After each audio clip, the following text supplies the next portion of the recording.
Good evening. We are at AHPICON Madurai, the Tamil Nadu chapter. We have with us Dr. Mohammed Rela, who has achieved the Lifetime Achievement Award today. Sir, many congratulations. Thank you very much. Thank you. Sir, when we talk about healthcare, healthcare has a very important role in the development of a country and the economy.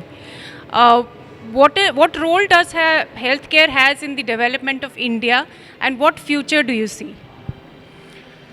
Now, India is a huge population. The healthcare industry in India, I would say, has only been growing for the last 20 years.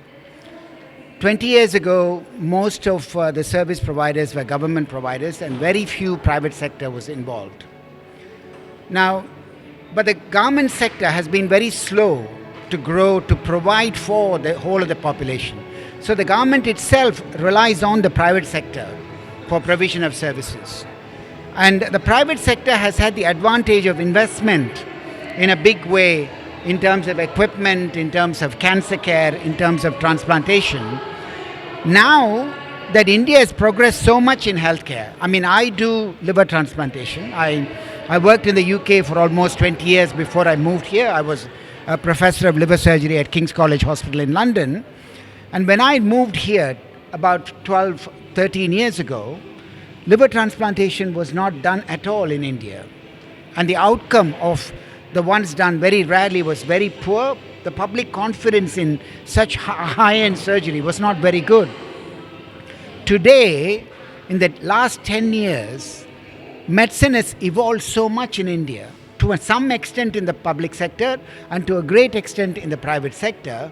India stands number 3 in transplantation in the world, only after United States, China, and it is India. And now many of the countries, the surrounding countries, are coming to India for really treatment. If you take Myanmar, Bangladesh, Sri Lanka, all of these countries are coming for high-end treatment to India. And now we are even having a switch. The Middle Eastern countries, instead of going to the West, they usually go to the UK, United States, and Germany for treatment. They are looking to India for treatment, high-end treatment. And that shows how well India has evolved in the field of medical. It's not just for the benefit of Indians alone, but also for the benefit of countries around India. So I would see that as a huge progress. That's very insightful, Doctor. I also want to understand what is the role of AI, telemedicine, technology, and robotics in liver transplant and healthcare in general that you see in India. AI is picking up in a big way. There are many concerns about AI. You may have heard, even the Pope was having in the G7 summit, speaking to the world leaders about the dangers of AI. But in the healthcare industry, there are specific areas where AI would be helpful. Particularly if you develop an algorithm for diagnosis in radiology, in pathology, you could get the expertise of 1,000 radiologists in one go, rather than training a doctor to look at 1,000 slides to learn. AI can learn it in one second and make a decision based on the understanding of 1,000 cases or 2,000 cases in one go. So that has to be useful for the public in that way, AI. Robotics, again, is coming in a big way, and India is also really embracing robotics in a big way. I do most of the donor operations in liver transplantation by robotics, because the robotic donor operation doesn't give a scar. If you actually look to see who is donating for who, parents donate for children. They don't worry about scar. But when older adults want transplant, the younger people donate, young adult. For example, a 20-year-old girl has to donate for a 50-year-old father. A 20-year-old girl having a big scar in the abdomen is not a good thing. I mean, they have to get married, the boys may not like it.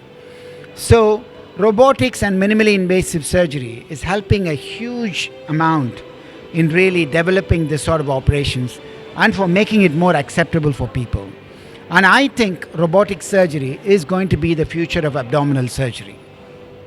Lastly, Doctor, I want to understand your views about the role of doctors in promoting equality and humanity?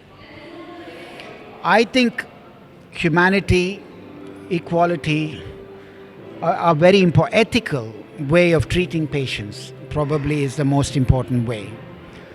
Now, if you talk about equality, that may be very difficult in the private sector.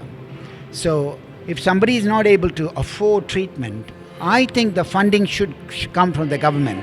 Whether the treatment is done in a private hospital or a government hospital, it should be available in the government hospital in the first place. When it's not available, the funding should be provided. So, healthcare should be accessible to everyone, not to only people who have got money for carrying it. I think in our state, in Tamil Nadu, we have found here, anybody who requires a liver transplantation is now fully funded by the government. Other states are lagging behind a bit, but I'm sure that will come. And equality can only come through governmental intervention. It cannot be privately done.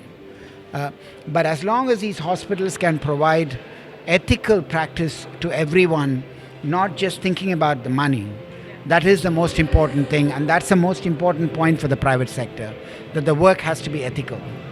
Thank you so much, doctor. Thank you for your time. Thank you.